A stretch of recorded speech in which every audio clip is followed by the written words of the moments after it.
Uh, welcome back Swahili Coders. Kabla tujaanza, naomba tafadhalini mnaweza kunisupport kwa kusubscribe, like na kucomment. Hiyo tu ndo naitisha, ndo naomba please subscribe ili tuendelee this kind of lessons. So nashukuru sana for your support. So leo tutakuwa tunaangalia Django in details, introduction part of Django in details. I remember this, kuna lesson ilikuwa ya Django but haikuwa detail, ilikuwa tu how to install. Now you have finished, umemaliza kustudy Python. That means umemaliza hii yote mpaka hapa. Now kuna decision you're supposed to make wakati umemaliza kustudy everything about Python, up to functions and classes, all that. So utakuwa na decision to make. Either you want to be a web developer, ama unataka kuwa mtu wa kutengeneza games, ama unataka kuwa data analyst, na zingine. Kuna so many other options. Now you have decided, let's say you have decided to be a web developer, mtu wa kutengeneza website. Sasa unakuwa pia na another two options, three options by the way. Either you become a full stack web developer, ama unakuwa mtu wa front-end web developer, ama back-end web developer. Sasa hapa ndo Django inakuja. This is where Django comes in. So umedecide kuwa maybe a back-end web developer, au hapa front-end web developer, ama full stack web developer. This is where Django comes in. Mwana hapa kuna other. So Django is a framework. Kuna pia hii Flask na kuna Pyramid. But let's say you have decided to go with Django. Django ni framework, na napenda Django zaidi kuliko hata Flask, because Django is a big, ukipata so many big companies inatumia Django, kama vile Instagram inatumia Django. Kuna zingine nyingi pia ambayo inatumia Django. Nikiangalia hapa quickly, unapata inaniambia kama Dropbox, niona Dropbox inatumia Django. Instagram, NASA wanatumia Django, Mozilla inatumia Django, Pinterest inatumia Django, Spotify inatumia Django, Instagram pia inatumia Django. So Django, unajiuliza sasa paka hapa, what's Django? Anyway, mimi sielewi framework, labda wewe new kwa hii, so you are now getting confused. So framework, kuna framework na kuna library. So library is something like React. Na React is a framework. Library and Python, Django is a backend framework. Framework is simply a library, is a framework, kitu ambao umepatiwa ili kukurahisishia kuitengeneza websites. Yeah? Inakuja na packages already inside it ambayo inakurahisishia kazi ya kutengeneza website. Wetu ni kufuatilia certain procedure, na it is called a framework because iko na stipulated way ambayo unafaa kutumia. So I change everybody, kama huko Tanzania, niko Kenya, niko America, Britain, Russia or China or Germany or France, wote tunatumia a particular way ambayo imetolewa specifically, kila mtu anafaa kulearn na kutumia it in that particular manner or way. So kama unaitengeneza function, we all build function in the same way. Na library, for instance, React is a framework, is a front-end library, lakini venye inatumika different way. Iko na flexibility on how you can use it. So hapa kuna advantages za Django. It's a Python web framework. It's fast, unasema ni faster sana kuitumia. It's scalable, inamaanisha ya kwamba it can expand. Inaweza kuexpand on its usage. Utaiongezea many other things. It's your limited on how you can use it. You can expand. Scalable. So now, what do you need to really learn to start with Django? Unafaa ukuwe kwanza umejua Python. Ukishamaliza Python, unafaa ukuwe unajua HTML, ukuwe unajua CSS. So those are the requirements ambao unafaa kuwa unajua, unafaa kuwa unafahamu. And then when it comes to specific tools ambao unafaa kuwa nayo, unafaa kuwa na Python install. So this Python install, download, make sure it is downloaded. Just come and search for Python organization, go to Google and then search for Python, this one, and then download. Fuatilia Windows and then download. Utaiona ukidownload and then install. Pia takuja kukuonyesha Git. In the future, we'll come and learn about Git. It's a version control system. Let's say, for instance, uko na website yako, or uko na project ambao una run your website already, iko online.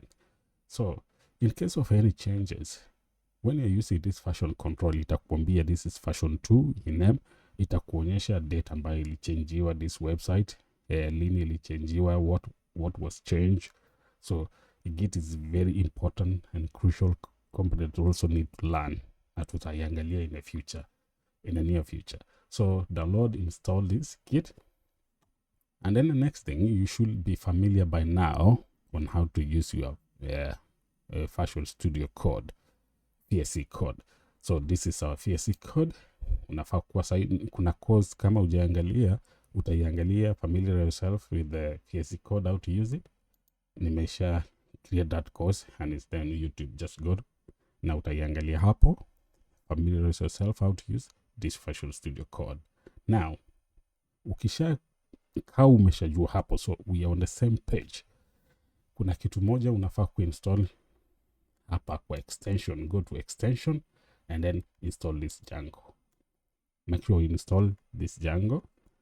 And then also go to settings. Make sure umeiangalia Visual Studio Code course ili ufamiliarize yourself kabisa. Enda kwa settings. Nilikuwa nimesema ukienda kwa settings, ukisha install this Django, go to settings straight. Go to settings and then search for word emit in this one, and then go include language. Emit include language. Go to this one and then make sure you install this. Just type here hard and then type this Django the way it is here. You can pause this video and then uangalia venye nimeiweka hivyo and then add this language, that is Django. Ukishamaliza hiyo, make sure you also include, if you haven't seen the other video, make sure you install Prettier.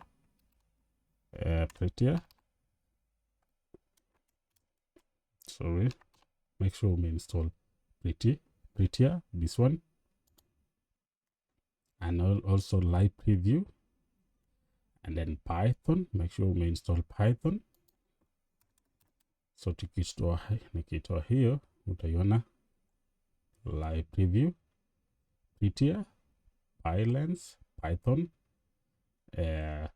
na VSC code great icons. Make sure install these ones, so itakusaidia kuiona. So kama Prettier inasaidia for formatting. It's very good for formatting. Now, let's say you finish installing all this. Let's go back to our project here now, and then have a look at it.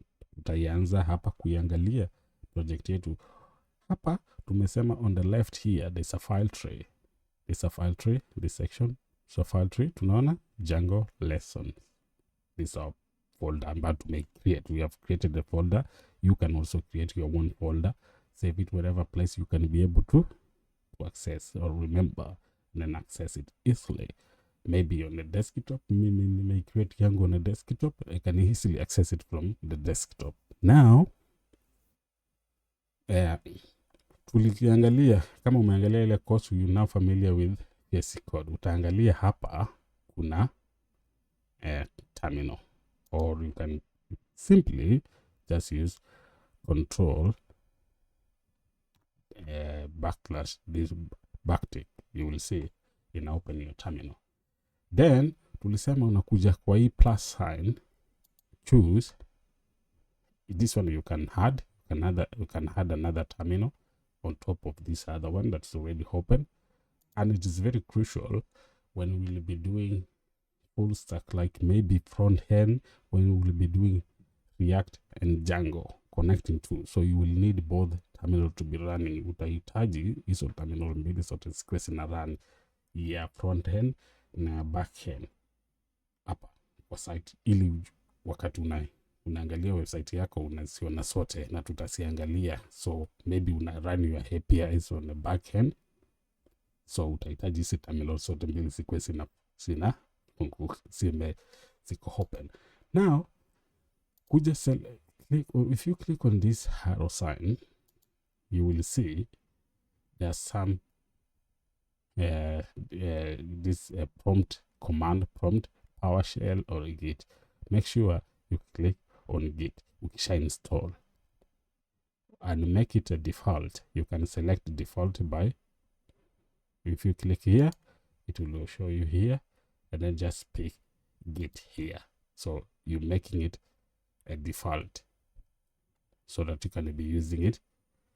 Wakati unaifungua inaenda automatic to Git, because this is what we'll be using from now on. And pia wakati tutakuwa tunafanya version control, it can easily be connected to our Git. Now we'll start now by installing our Django. The first thing you need to do is to install virtual environment, and the easy way you can do it is just by typing hapa kwa terminal yako. Ukisha open your terminal, then py -m dot not dot virtual environment dot virtual environment, like that. It's been created. Here it is. Mayona hapa, mayona this is a virtual environment been created. Now it is ready. Now the next thing you need to do is to create our project. Okay, I want to create your project by typing Django -admin start project, and then the name of the project. I can call mine my project, and you are free to call it whatever name you want. Kama una create a project maybe about school, you can name it that school, anything. So Django -admin start project, my project. Mine, I've called it my project. Now click enter, and our projects have been created successful, and this is our project here, and this is what is contained. So after creating this, make sure you don't touch this. Then this is a virtual environment, you don't touch it at all. Here tutakuwa tuna touch one or two things. Okay, our project is run by manage.py. This one here, this is what runs our project, and we will not be touching anything inside here. Now kiona, this is our code that runs this project. Na tutaiguza anything there. So settings, ukikuja utaiangalia kwamba we'll be creating hubs and we'll be telling our hub, our project, where our hubs are located here. For instance, if you create hub of blog, utakuja iweka hapa. REST framework zote itakuwa hapa. Considers zote itakuwa hapa. Anything you create, pages zingine ukicreate na tutaiona sote, tutakuwa tunaweka hapa. Kuna templates na utaona maana ya templates in near soon. In a short period utaiangalia how templates work, na tutakuwa tunaiweka hapa kwa settings. Static folders zote zitakuwa hapa. URLs is what we are using to access the website, and hii itakuwa hapa. So kuna many other more that we'll be creating soon, na nitakuwa niki-explain. So rudi kwa terminal here. You can either clear, this is how you can use, you now be able to use our terminal. You can close it by clicking here, and you can still open it back by clicking here and open our terminal. Always make sure our virtual environment is activated. You can activate it on Windows by using that. Okay, source dot the name of our project, and then script, and then activate. Make sure it's always activated. At the moment it's activated, it's already active, because you see this here, usually it's showing you already it's active. So hakuna vile itakuwa active again, but because it's already active, so what you can do is always to cd into your project. Cd here inamaanisha get into a project, a folder ambayo tumesha create by una click cd my project. So ukiona hii blue na virtual environment, unajua ya kwamba uko inside that project, na utajua uko inside. How can you can either use pwd, and then itakuonyesha ya kwamba ukiona hapa user, home, OneDrive, desktop, Django lesson, my project, then virtual environment, my project. Another way so kujua uko deep inside is by typing lsw. Ukiona hii manage, this manage.py, inamaanisha hii, unajua sasa uko inside and our project is active. Okay, now what you need to do is to run our project in our local environment, and then you see everything is successfully installed. So you can do that by typing pi.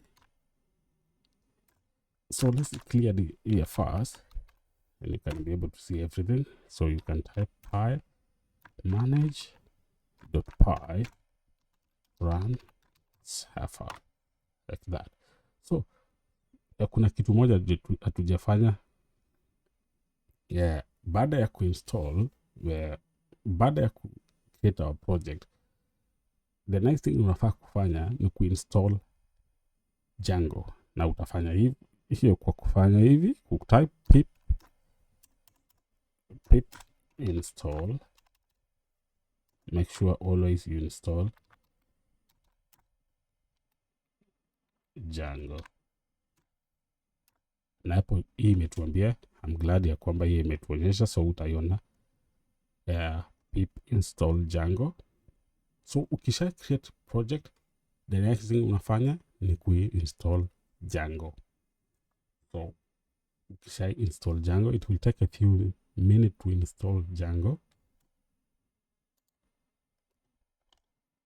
Not a few minutes, actually a few seconds. So you see here, successfully installed.